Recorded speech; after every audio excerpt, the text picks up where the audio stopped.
नमस्कार दोस्तों, आप सबका स्वागत है। दोस्तों, आज की कहानी एक बहुत ही मार्मिक व हृदय स्पर्शी होने के साथ-साथ बहुत ही मोटिवेशनल भी है। यह कहानी एक बूढ़ी महिला और उसके बेटे की है। 70 वर्षीय बूढ़ी माँ गांव में एक छोटी सी झोपड़ी में अकेली रहती है। उसका एक बेटा था जो 10 साल पहले उससे नाराज होकर कहीं चला गया था। बूढ़ी माँ ने उसे बहुत खोजने की कोशिश की, लेकिन वह नहीं मिला, तो उसे मरा हुआ समझ लिया और ये सोचकर अपना मन समझा लिया कि भगवान की यही मर्जी होगी। अब वह अकेले ही इस झोपड़ी में रहती थी और आसपास के लोगों की सहायता से अपना जीवन व्यतीत कर रही थी। एक दिन एक बहुत ही बड़ी कार उसके घर के दरवाजे पर आकर रुकती है। उस कार में से एक जवान लड़का निकलता है, जिसने अच्छे से कपड़े पहने हुए थे, और वह सीधा उस घर के अंदर चला जाता है। वहां पर जाने के बाद वह बूढ़ी औरत कुछ काम कर रही थी। तभी वह जाकर उसके पैर पकड़ लेता है और फूट फूट कर रोने लगता है और कहता है कि आपकी वजह से मेरी जिंदगी बदल गई। अब इस बात को देखने के बाद वह बूढ़ी औरत बहुत ही ज्यादा कंफ्यूज हो जाती है। बस सोचने लगती है कि यह लड़का कौन है और मैंने इसकी जिंदगी कैसे बदल दी। आखिर कौन था ये लड़का और कहाँ से आया था? इस बूढ़ी औरत की पूरी कहानी के बारे में जानने के लिए इस वीडियो को अंत तक जरूर देखें। दोस्तों, यह कहानी है गुजरात के एक छोटे से गांव की। एक छोटे से गांव में एक मायावती नाम की महिला रहा करती थी। उसके पति का नाम राम सिंह था। राम सिंह जो कि एक छोटा सा किसान था और खेती बाड़ी करके अपने घर का भरण पोषण किया करता। धीरे धीरे समय व्यतीत होता है। उसकी शादी को 4 साल हो गए थे, लेकिन अभी तक उनकी कोई संतान नहीं थी। कुछ और समय व्यतीत हो जाता है और कुछ समय बाद उसे पता चलता है कि मायावती गर्भवती है। अब इस बात की राम सिंह को बहुत ज्यादा खुशी होती है। वह मन ही मन बहुत प्रसन्न होता है कि अब हमें संतान होगी और हमारे परिवार में नया सदस्य आ जाएगा। धीरे धीरे 9 महीने गुजर जाते हैं और मायावती एक लड़के को जन्म देती है। उस बच्चे का नाम तरुण रखते हैं। अब घर के अंदर एक और मेहमान आ गया था, इसलिए राम सिंह और भी ज्यादा मेहनत करने लगता है और इसी तरह से अपनी आय को बढ़ाने का प्रयास करता है। धीरे धीरे तरुण बड़ा होता है और बड़ा होने के साथ साथ जैसे ही वह 5 साल का होता है तो उसके पिता की बीमारी के चलते मौत हो जाती है। जैसे ही उसके पिता की मौत हुई तो मायावती इस बात से बड़ी परेशान होती है और वह सोचने लगती है कि अब मैं क्या करूंगी। अब तो मेरे पति भी नहीं रहे, इस बच्चे का भरण पोषण मैं कैसे करूंगी। उसके मायके वाले उसे समझाते हैं कि कोई बात नहीं, जो चला गया उसको तो वापस नहीं ला सकते हैं, लेकिन जिंदगी बहुत लंबी है, इस तरह से कटना मुश्किल है। तो तुम ऐसा करो कि इस बच्चे को हम पाल लेंगे और तुम दूसरी शादी कर लो।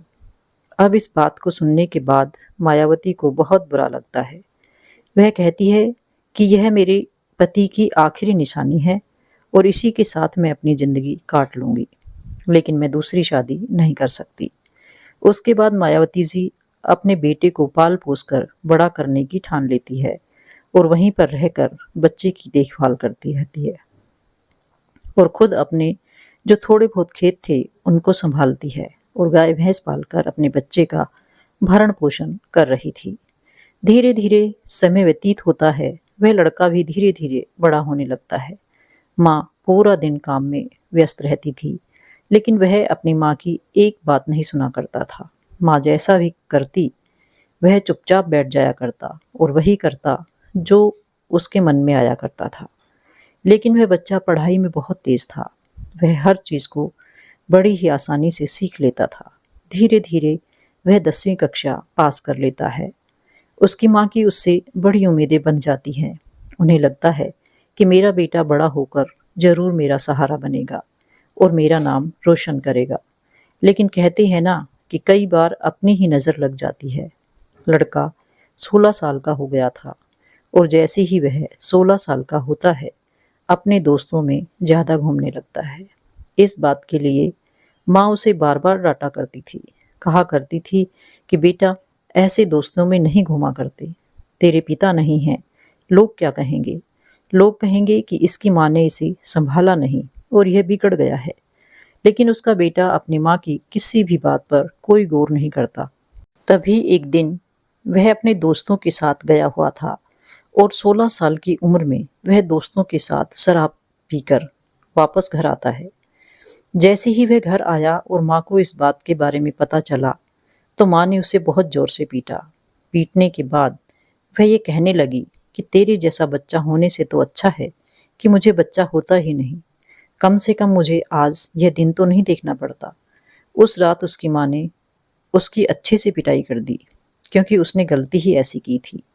इसके बाद वह लड़का नाराज होकर घर के अंदर ऐसे ही पड़ जाता है। अब माँ थोड़ी देर तो इंतजार करती है कि आप खाना खाने के लिए आ जाएगा, लेकिन वह जब नहीं आता तो वह खाना लेकर उसके पास जाती है और उसे खिलाने लगती है। लेकिन वह लड़का अपनी माँ से नाराज हो गया था और खाना खाने के लिए मना कर देता है। तभी मायावती जी उसे फटकार लगाकर जबरदस्ती खाना खिलाती है। अब वह खाना तो खा लेता है, लेकिन उसके मन में अब भी अपनी माँ के प्रति बहुत ज्यादा गुस्सा था, क्योंकि वह 16 साल का बच्चा था। इस उम्र में बच्चे के अंदर समझ तो होती है, लेकिन वो पूरी तरह से समझदार नहीं होते हैं। माँ ने जो भी उसके साथ किया था, वह उसकी भलाई के लिए किया था। पूरी रात भर वह लड़का अपनी खाट पर लेटे हुए सोचता रहा, और जैसे ही रात को उसकी माँ की आंख लगती है, तो वह खड़ा होता है और घर के अंदर से अपने कपड़ों को एक थैले में भरता है और उसके बाद रात के अंधेरे में घर से बाहर निकल जाता है। जब वह घर से बाहर निकलता है, तो कोई उसे देख भी नहीं पाता और धीरे धीरे वह पैदल चलते हुए मेन रोड की तरफ पहुंच जाता है। मेन रोड उसके गांव से लगभग 3 किलोमीटर था। वह 3 किलोमीटर का सफर तय करके मेन रोड तक पहुंच गया। जैसे तैसे लिफ्ट लेकर सभी को अपनी मजबूरियां बताकर एक बड़े शहर में पहुंच जाता है। बड़े शहर में पहुंच तो गया था, लेकिन इतनी सारी भीड़ उसने पहली बार देखी थी और इधर उधर लोगों की तरफ देखने लगता है। वह देखता है कि दुनिया चल रही है और किसी की वजह से भी दुनिया नहीं रुकने वाली। सभी लोग अपने काम में व्यस्त थे। कोई किसी काम को कर रहा था तो कोई किसी काम को कर रहा था। अब तभी उसे भूख लगती है, तो वह एक होटल की तरफ जाता है। अब होटल में जाने के बाद वह होटल वालों से बात करता है और कहता है कि मेरा कोई भी नहीं है, मुझे खाना खाने के लिए दे दो, बदले में मैं आपका काम कर दूंगा। अब जो होटल का मैनेजर था, वह पहले तो उस लड़के से मना करता है। कहता है कि हम बच्चों को काम पर नहीं रखते। लेकिन लड़का कहता है कि मुझे भूख लगी है, मुझे तुम खाने के लिए दे देना और बदले में मैं तुम्हारा काम कर दिया करूंगा। अब मैनेजर सोचता है कि चलो ठीक है, कुछ ना कुछ तो काम करेगा ही। उसके बाद मैनेजर उसे खाने के लिए खाना दे देता है और कह देता है कि इस होटल के अंदर तुम्हें बर्तन साफ करने होंगे। अब खाना खाता है और खाना खाने के बाद बर्तन साफ करता है। दोबारा से मैनेजर के पास जाकर मैनेजर से कहता है कि साहब, मैं इस शहर में किसी को नहीं जानता हूँ और मैं बहुत दूर गांव से यहाँ पर कुछ काम करने के लिए आया हूँ। ना तो मेरे पास रहने को छत है और ना खाने के लिए रोटी। अगर आपकी आज्ञा हो तो मैं इसी होटल में काम कर लिया करूँगा और शाम को यहीं पर लेट जाया करूँगा। अब इसके बाद मैनेजर सोचता है कि फ्री में हमारा काम करेगा, तो वह कहता है कि ठीक है, अगर तुम ऐसा चाहते हो तो खाने के लिए खाना मिल जाएगा और रहने के लिए होटल है, लेकिन तुम्हें अच्छी तरह से काम करना पड़ेगा। ऐसा कहकर वह उस लड़के को वहां पर रख लेते हैं। अब तरुण वहां पर रहने लगता है, बड़ी मेहनत से काम किया करता है और अच्छी तरह से अपने काम को बखूबी निभाया करता है। और मैनेजर जब उससे काम करते हुए देखता है तो उसे बड़ा ही अच्छा लगता है।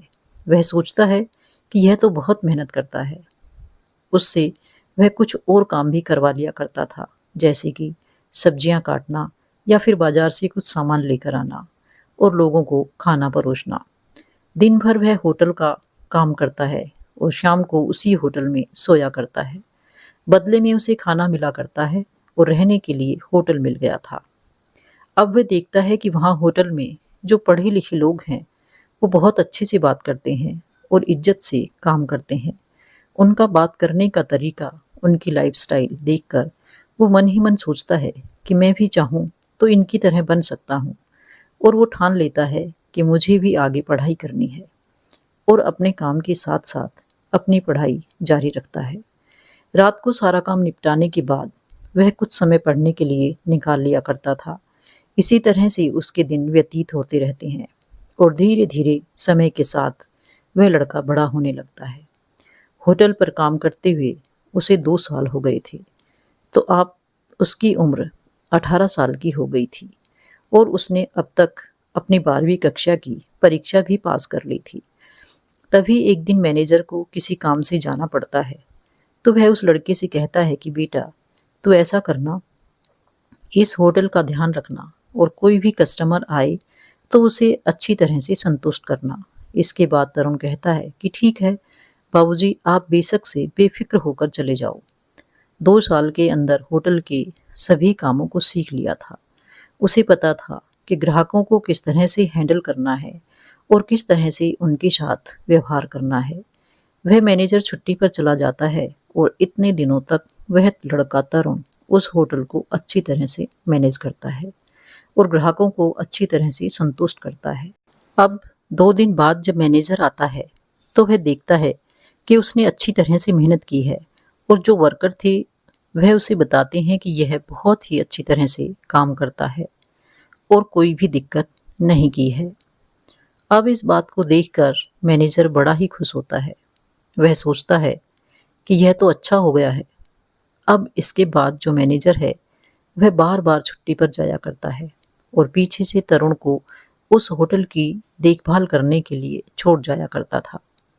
तरुण भी होटल को संभालने के साथ साथ अपनी पढ़ाई जारी रखता है, और सभी कामों में अपनी रुचि दिखाता है, और बड़ी ही मेहनत और ईमानदारी के साथ सभी कामों को सीखने लगता है। ऐसे ही करते हुए एक दिन मैनेजर छुट्टी पर गया हुआ था, और उसी होटल का मालिक होटल को देखने के लिए आ जाता है। जैसे ही वह होटल के अंदर आता है, तो देखता है कि मैनेजर की जगह एक और लड़का काम कर रहा है, और वह बड़ी अच्छी तरह से ग्राहकों से व्यवहार कर रहा है। जब मालिक होटल के अंदर आया था, तो वह लड़का उनसे अच्छी तरह से व्यवहार करता है और पूछता है कि सर, आपको खाने के लिए क्या चाहिए। उसके बाद में मालिक को टेबल पर बैठ जाने के लिए कहता है। होटल का मालिक एक टेबल पर बैठ गया था और अपने खाने का इंतजार कर रहा था। तभी तरुण उनके लिए खाना लाता है, और जैसे ही वह खाना लाता है, तो होटल मालिक उसके खाने में नकल निकालने लगता है, और जैसे ही वह नकल निकालता है, तो पूरा स्टाफ वहां पर इकट्ठा हो जाता है। तरुण अच्छी तरह से सिचुएशन को हैंडल करने की कोशिश करता है। अब इन सभी चीज़ों को देखने के बाद स्टाफ जैसे ही वहां पर आता है, तो स्टाफ के कुछ लोग जो पुराने वर्कर थे, वो पहचान जाते हैं कि यह तो होटल के मालिक हैं, और एकदम से उनसे नमस्ते करने लगते हैं।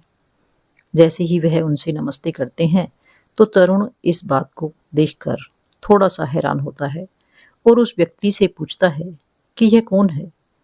वो बताता है कि यह होटल के मालिक हैं, और यह रोज रोज यहाँ पर नहीं आया करते। अब इस बात को सुनने के बाद तरुण एकदम से शांत खड़ा हो जाता है। तभी होटल का जो मालिक होता है वह उसकी पीठ को थपथपाता है और कहता है कि बेटा, शाबाश, तूने जो भी किया है बहुत अच्छा किया है। अब इसके बाद वह तरुण से पूछता है कि बेटा, यह बताओ, जो इस होटल का मैनेजर मैंने रखा है कहाँ है। तो सभी स्टाफ वाले बता देते हैं कि वह तो छुट्टी पर जाया करते हैं, और अक्सर जब छुट्टी पर जाया करते हैं तो इसी को छोड़कर जाते हैं, और यह हमारे होटल के अंदर ही रहता है। उसके होटल का मालिक ने तरुण का काम भी देख लिया था, और लड़के की मजबूरी को भी समझा था कि उसके पास रहने के लिए घर नहीं है, और वह बड़ी ही ईमानदारी से काम किया करता है। तो होटल का मालिक मैनेजर के पास फ़ोन करता है और उससे कह देता है कि आज से मेरे होटल पर मैंने दूसरा मैनेजर रख लिया है। अब उसके बाद होटल का मालिक उसे होटल का मैनेजर बना देता है और कहता है कि बेटा, लगन से और मेहनत से काम करना, और इसके बाद तुम्हारे लिए और कुछ भी है। अब होटल का मालिक उसे मैनेजर बनाकर वहां से चला जाता है। उस होटल मालिक के कई होटल थे और सभी होटलों में जिस होटल का मैनेजर तरुण था, वह होटल तरक्की करता है। उसमें बहुत ही ज्यादा ग्राहक आने लगे थे और उनकी बिक्री दिन पर दिन बढ़ने लगी थी। अब इस बात को देखकर जो होटल का मालिक है वह पूरा हैरान हो जाता है और सोचने लगता है कि यह लड़का बहुत ही ज्यादा मेहनती है। इसी वजह से मेरे इस होटल की इतनी अच्छी सेल हो गई है और इतने ज्यादा ग्राहक इस होटल पर आते हैं। इसके बाद जो होटल मालिक तरुण को एक दिन अपने घर बुलाता है और उसके कहने पर तरुण उसके घर जाता है। होटल मालिक का घर बहुत ही ज्यादा आलीशान था। वहां कई गाड़ियां थी। उनके पास और दोनों पति पत्नी उस घर के अंदर रहा करते थे। अब तरुण जैसे ही घर के अंदर जाता है तो होटल का मालिक उसे बुलाता है और वो लोग खाना खा रहे थे। तो होटल मालिक तरुण को भी डाइनिंग टेबल पर बैठा लेता है। बैठने के बाद उससे बात करता है। कहता है कि बेटा, जिस होटल को तुम चला रहे हो उसकी सेल काफ़ी ज़्यादा बढ़ गई है और मेरे बहुत सारे होटल हैं। मैं चाहता हूँ कि तुम सभी पर इसी तरह से मेहनत करो और अच्छी तरह से उनको चलाओ। अब तरुण जैसे ही इस बात को सुनता है तो वह बहुत ही खुश हो जाता है। अपने मालिक से अपनी प्रशंसा सुनकर कहता है, जैसा आप कह रहे हो वैसा ही होगा। और उसके बाद तरुण उनके सभी होटलों की अच्छी तरह से देखभाल किया करता और पूरा होटल का काम खुद संभालता है। अब होटल के अंदर चाहे कोई नया स्टाफ भर्ती करना हो या किसी तरह की मॉडिफिकेशन करानी हो, सारा कुछ तरुण ही देखा करता था। धीरे धीरे समय व्यतीत होता है और 24 साल का हो जाता है। जब वह 24 साल का हुआ था तो वह अक्सर मालिक के घर भी जाया करता, क्योंकि उसे हिसाब किताब देखना होता था और जो भी पैसे होटल में आया करते थे उनका पूरा हिसाब किताब मालिक को समझाने के लिए घर जाया करता था। जैसे ही वह रेगुलर जाया करता है तो उसके मालिक और उसकी मालकिन उससे बहुत प्यार किया करते हैं और उसको बड़ी अच्छी दृष्टि से देखा करते हैं, क्योंकि तरुण बहुत ही ज़्यादा मेहनती था और अच्छी तरह से उनका आदर किया करता था। और घर में भी किसी काम को करने के लिए कहा करते थे तो तरुण बेझिझक उस काम को कर दिया करता था, क्योंकि होटल मालिक की कोई संतान नहीं थी। इस वजह से तरुण उनके घर में काम भी कर दिया करता था और इसी तरह से समय व्यतीत होता रहता है। इधर जो होटल मालिक और उसकी पत्नी एक दूसरे से बात करते हैं कि लड़का बहुत अच्छा है, इसे क्यों ना हम गोद ले लें, हमारी कोई संतान नहीं है और यह एक बहुत अच्छा लड़का है। लेकिन होटल मालिक कहता है कि नहीं नहीं,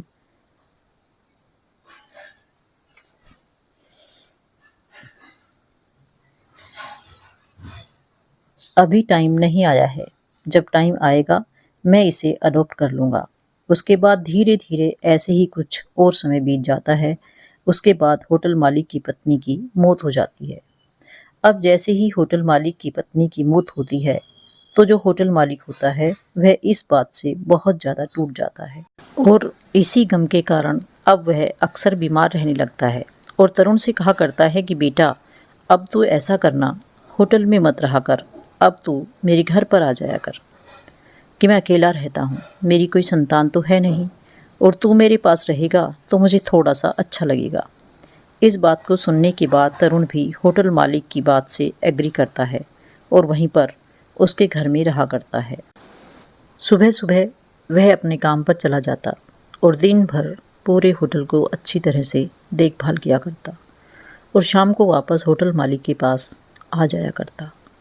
लेकिन जो होटल मालिक थे, दिन पर दिन उनकी तबीयत खराब होने लगती है और वह बीमार रहने लगते हैं, क्योंकि उनकी पत्नी की मौत पर उन्हें बहुत ज़्यादा गम था और इसी गम के कारण वह टूट से जाते हैं। अब इसके बाद तरुण होटल मालिक का बहुत ख्याल रखता है। शाम को जब लेटने का समय होता है तो वह उनके पैर दबाया करता है और अच्छी तरह से उनकी देखभाल किया करता है। अब एक दिन शाम को ऐसे ही तरुण अपने होटल मालिक के पैर दबा रहा था। तभी होटल मालिक उससे उसकी कहानी पूछने लगते हैं कि बेटा, तुम इतने दिन से हमारे पास काम कर रहे हो, मैंने कभी तुम्हारे बारे में जानने की कोशिश नहीं की। मैं जानना चाहता हूँ कि तुम कहाँ से हो और कहाँ से तुम आए हो और यहाँ पर क्या कर रहे हो। उसके बाद तरुण अपनी पूरी कहानी होटल मालिक को सुनाता है। वह बताता है कि बचपन में ही जब मैं 5 साल का था तो मेरे पिता की मौत हो गई थी। उसके बाद मेरी माँ ने मुझे पाल पोस कर बड़ा किया, लेकिन मैंने कभी उनकी परवरिश को समझा नहीं और मैं अपने दोस्तों के साथ घूमने लगा। 16 साल की उम्र में मैं एक दिन शराब पीकर घर आ गया और इसके बाद माँ ने मुझे बहुत पीटा और इसी कारण से मैं अपने घर को छोड़कर सीधा इस शहर में आ गया था, लोगों से लिफ्ट लेकर, और उसके बाद से मैं आपके यहाँ पर ही काम कर रहा हूँ। अब इस बात को कहते ही उसे माँ की याद आती है और उसकी आंखों में आंसू आ जाते हैं। उधर होटल मालिक उसकी पूरी कहानी सुनता है। उसके पिता की बचपन में मौत हो गई थी और फिर उसकी माँ ने उसे पाल पोस कर बड़ा किया, लेकिन अपनी माँ को छोड़कर भी वह यहाँ आ चुका है। तो उसके बाद जो मालिक था उसके आंखों में भी आंसू आ जाते हैं और वह भावुक हो जाता है और तरुण से कहता है, क्या तुमने कभी अपनी माँ की खबर लेने की कोशिश नहीं की? तरुण बताता है कि नहीं, उस दिन के बाद कभी ना तो जाने की कोशिश की और ना ही मैंने कभी अपनी माँ के बारे में जानने की कोशिश की कि वह कहाँ है और किस हालत में है। तो वह तरुण से कहता है, बेटा पता है, तुमसे अच्छा ख्याल मेरा कोई नहीं रख सकता, तो मैं चाहता हूँ कि मेरी पूरी प्रॉपर्टी में तुम्हारे नाम कर दूँ। उसके बाद हम लोग इसी घर में रहा करेंगे और तुम जाकर अपनी माँ को भी यहीं पर ले आओ। अब इस बात को जैसे ही तरुण सुनता है तो उसके मायूस चेहरे पर थोड़ी सी खुशी आ जाती है और वह एकदम से होटल मालिक को गले लगा लेता है। उसकी आंखों में आंसू थे और कहता है कि बेटा, तुम बेशक से मुझे बाबूजी कह सकते हो। दूसरा दिन होता है।